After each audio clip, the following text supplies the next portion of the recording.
US working on more hypersonic missile projects to take on Russia and China.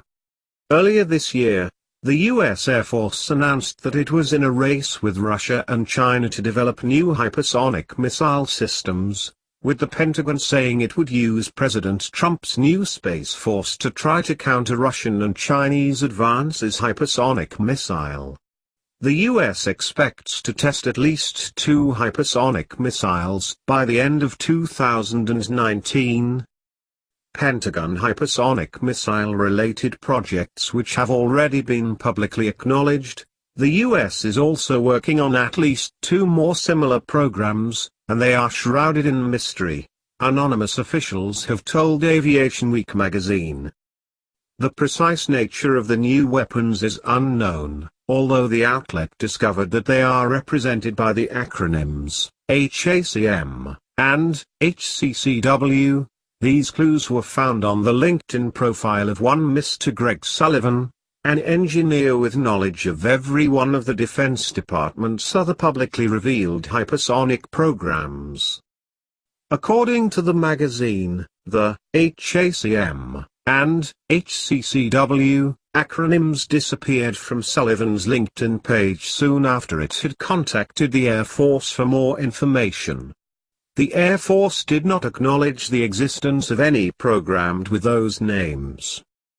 Hypersonic weapons historian and former Air Force senior advisor Richard P. Hawley told Aviation Week that HACM could be almost any type of missile, from a scramjet-powered cruise missile to an air-launched boost glide system. Well, the H is obviously hypersonic.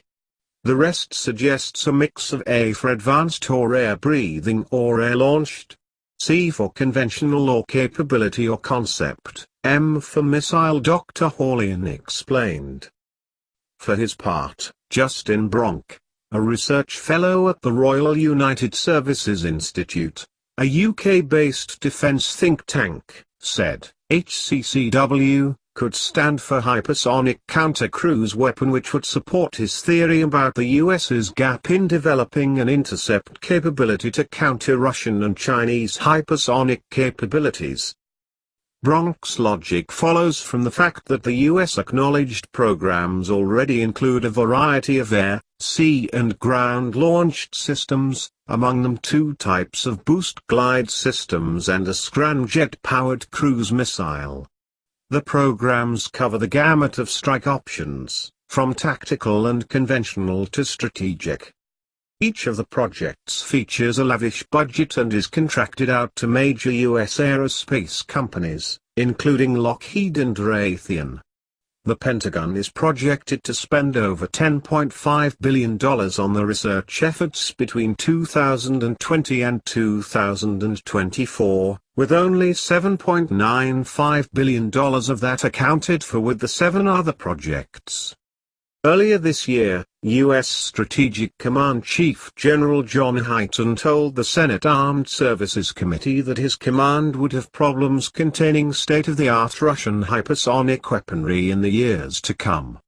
According to the general, this justifies efforts to extend the new Strategic Arms Reduction Treaty to cover such weaponry.